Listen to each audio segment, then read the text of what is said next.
स्वाहा ओम कृष्णाय स्वाहा स्वाहा ओम अत्र संकीर्तितः साक्षात् सर्वपापः हरो हरिः नारायणो हृषिकेशो भगवान सत्तां पतिः स्वाहा स्वाहा ओम अत्र ब्रह्मं परम गुह्यं जगतः प्रभवाभयं ज्ञानं चादतुपाख्यानं प्रोक्तं विज्ञानसंयुतं स्वाहा स्वाहा भक्तियोगः समाख्यातो वैराग्यं चाददाश्रयं परीक्षितमुपाख्यानं नारदाख्यानमेव च स्वाहा स्वाहा वायोपदेशो राजर्षि विप्रशापात् परीक्षितः सुखस्य ब्रह्मभस्य संवादस्य परीक्षितः स्वाहा योगधारणयो क्रान्तिः संवादो नारदादयो अवतारानुगीतं च सर्गः प्रधानिको व्रतः स्वाहा विदुरोद्धव संवादः क्षत्रमैत्रेयो ततः पुराणसंहिता प्रश्नो महापुरुषं सदा स्वाहा ततः प्राकृत सर्गः सप्तः वैकृत्यस्य ततो ब्रह्मांड संभूत विराजैः पुरुषो यतः स्वाहा कालस्य स्थूल सूक्ष्मस्य गतिः पद्मसमुद्भवः भुव उद्धारणे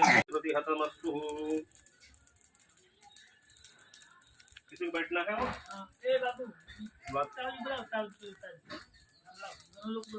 वहाँ भैया है जरा इसको बुलाओ डैडी। ताऊ जी को ताई जी को बुला दो। ताऊ जी को ताई जी को और बोल देना भागवत भी लेते आएंगे।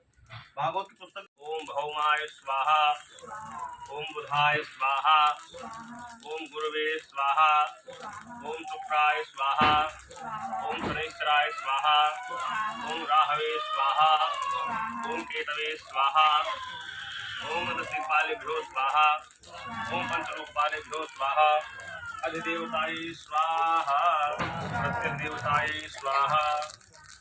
बोलिए नहीं हो गया तुम्हारा बेटा, तुम रहने बैठे रहो। ओम कुल देवताभ्यो स्वाहा ओम ग्राम देवताभ्यो स्वाहा ओम स्थान देवताभ्यो स्वाहा ओम वास्तु देवताभ्यो स्वाहा ओम सर्वेभ्यो देवेभ्यो स्वाहा ओम सर्वेभ्यो ब्राह्मणेभ्यो स्वाहा ओम एतत् कर्म प्रधान देवताभ्यो स्वाहा। बाण प्रहाराणां कवचं वारिकं भवेत् सर्वदेव घातानां शांतिर्भवतु वारिका शांतिरस्तु पुष्टरस्तु तुष्टरस्तु यजमान कल्याणमस्तु तद्दूरे प्रतिहतमस्तु। किसी को बैठना है वो?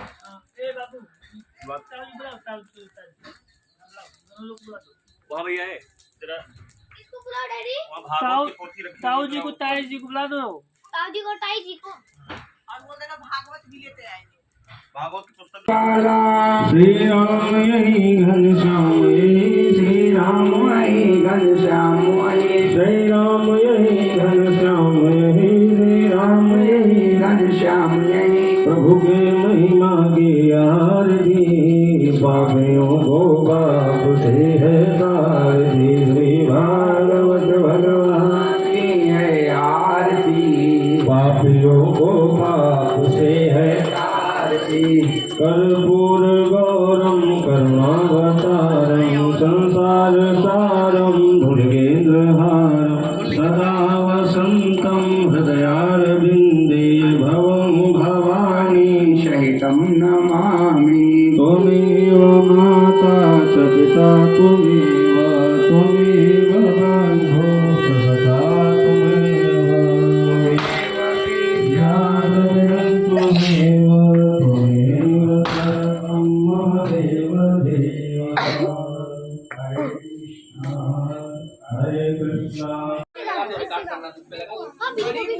नहीं पहचान रहा है। भीन जा रहा है। होली में दिन किया वही है। अच्छा ऐसे हेलो। जैसे प्रेम जो होता है उसमें मान बहुत होता है। मान समझते हैं, ये मान मरवन। और राधा जी बड़ी अपने को कुमार मानती थी, तो उन्होंने कहा ठाकुर जी से कि हमको जो है मैं थक गई हूँ, आप हमको अपने कंधे पर बिठा लो। तो भगवान ने कहा इसको लगता है कि अपना बड़ा सौंदर्य का अभिमान हो गया, ये अपने से हमसे अपने को ज्यादा नाजुक समझने लगी है। कोई कोई लहंगा पहनी तो उसने जो है ऊपर का वस्त्र नहीं पहना है। इस प्रकार से गोपी अपने को भोजन का परित्याग करके चली आई। कोई अपने दूध मुहे बच्चे को छोड़ के चली आई। अरे महाराज, ये बंसी ने ऐसा कमाल किया कि सारी की सारी गोपिका जो है भगवान की तरफ दौड़ती चली आई हैं। कृष्ण बिंदुम परम कांतम नातो ब्रह्मतया मुने गुण प्रभाड़ परमस्तैवा गुणाधीया कथम। कृष्ण के अनुराग है, अनुरक्ति है।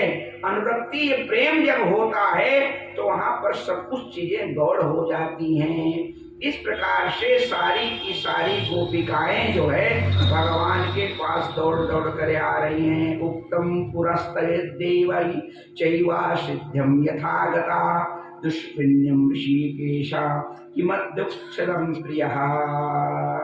ये कृष्ण में इतनी तन्मय हो गई, कृष्ण के मिलने के लिए इनके अंदर इतनी विरह अग्नि उत्पन्न हो गई कि इनको अपने कर्म का बोध नहीं रहा। कहते हैं कि कोई जो है समस्त कर्मों को जला करके ये भस्म करके चली आई। अब गोपियां जो है दौड़ के भगवान के पृष्ठ में आई तो भगवान ने क्या कहा, स्वागतम ते महाभागा प्रियम किमु कर्माणि वा।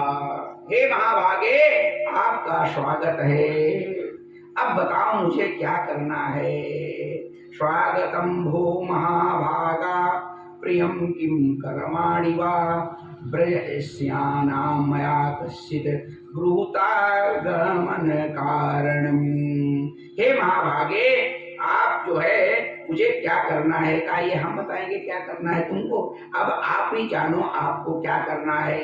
हम तो जो है मैंने आपकी बंसी सुनी और बंसी सुन करके जो है हम आपके पास दौड़ करके आई। उसी समय जो है ये जो बंसी बजी ना हो, ये बंसी केवल जो है भूमंडल में नहीं सुनाई पड़ी, त्रैलोक्य में सुनाई पड़ी। कहते हैं ये बंसी त्रैलोक्य में सुनाई पड़ी और भोले बाबा भी भगवान का रास देखने के लिए आए। भगवान हिमालय पे पर्वत पे बैठे थे तो भगवान ने पार्वती जी से कहा कि भैया ऐसा है कि हमको गोपी बना दो, गोपी बना दो। कहा क्यों? कहा हमको साड़ी पहना दो, हमारा श्रृंगार कर दो और जैसे जैसे हो सके हमको पूरी तरीके से गोपी बना दो। भगवान ने, पार्वती ने कहा बड़ी विचित्र बाबा हो, अरे कोई पुरुष कहे हमको स्त्री बना दो। आजकल बड़ा ही चलन हो गया। टीवी पर जो है देखो आदमी औरत बन के जो है हास करता है, रील्स बनाते, रील्स बनाते। एक कॉमेडी जो नहीं आती है, हम भी कभी कभी देखते हैं मस्ती में, तो कॉमेडी में वो कपिल की कॉमेडी आती है ना, अच्छा, तो उसमें देखते हैं कि वो कई पुरुष वो जो है स्त्री बने रहते हैं और बड़ा अच्छा अभिनय करते हैं। तो ये सबसे पहले भगवान शंकर ही पुरुष होकर के स्त्री बने, इससे पहले कोई आपको घटना नहीं मिलेगी। प्रथम यही है, प्रथम यही, शुरुआत यहीं से हुई। आप समझे, प्रथम यहीं से है। और ये सनातन धर्म में पत्थर पूजा, ये पत्थर की मूर्ति हम लोग पूजने लगे, ये कब से प्रारंभ हुआ पता है आपको? कहा जब भगवान खंभे से प्रकट हो गए, जब प्रेत प्रतीत भई तुलसी तब से समझे, जब से नरसिंह अवतार हुआ, पत्थर में से भगवान उत्पन्न हो गए, तब से ये सनातन धर्म में जो है ये पत्थर के भगवान होते हैं, उनकी पूजा प्रारंभ हो गई। अब इस पुरुष भी स्त्री बनेगा, ये कहां से प्रारंभ हुआ? कार्य यहीं से प्रारंभ हो गया। भगवान शिव ने कहा कि मैं क्या बनूंगा, स्त्री बनूंगा। और स्त्री क्यों? पार्वती ने पूछा आप स्त्री क्यों बनना चाहते हो? तो सुनो ऐसा है, भगवान ने शर्त रखी है कि उसके अंदर कोई पुरुष नहीं आ पाएगा, केवल पुरुष भगवान ही रहेंगे, सब गोपी रूप में जाएंगे। काश में कोई पुरुष था भगवान के अलावा, कोई पुरुष नहीं था, तो गोपी रूप में जाना, स्त्री रूप में जाना है, तो स्त्री में हूं नहीं तो स्त्री में बनना पड़ेगा। तो कहा भाई अगर किसी स्त्री को तो बनी है तो बनो, तो कोई बात नहीं, लेकिन किसी को पुरुष को स्त्री बनाना कितना कठिन काम है। आप कल्पना करके देखो, पहले उसके पास लंबे लंबे बाल चाहिए नहीं चाहिए, और तुम तो कपड़े भी नहीं पहनते हो, और अगर तुमको मैं स्त्री बना भी दूंगा तो तुम्हारे सांप बिच्छू ये सब कहाँ जाएंगे? भगवान ने कहा कुछ भी करो, मेरे को स्त्री बना दो। अब भगवान पार्वती जी तो छोटी, भगवान शंकर बड़े, उनकी साड़ी कपड़े उनके हिसाब से, तो अब उसने भगवान के तो कपड़े थे नहीं, अगर कोई बड़ा व्यक्ति मिल जाए और उसके पास कपड़े छोटे छोटे पहना तो कैसा लगेगा? जैसे कह लो किसी डंडे में टंगे हो। तो पार्वती ने अपना जब लहंगा पहनाया तो भगवान शंकर के पैर कहते खाली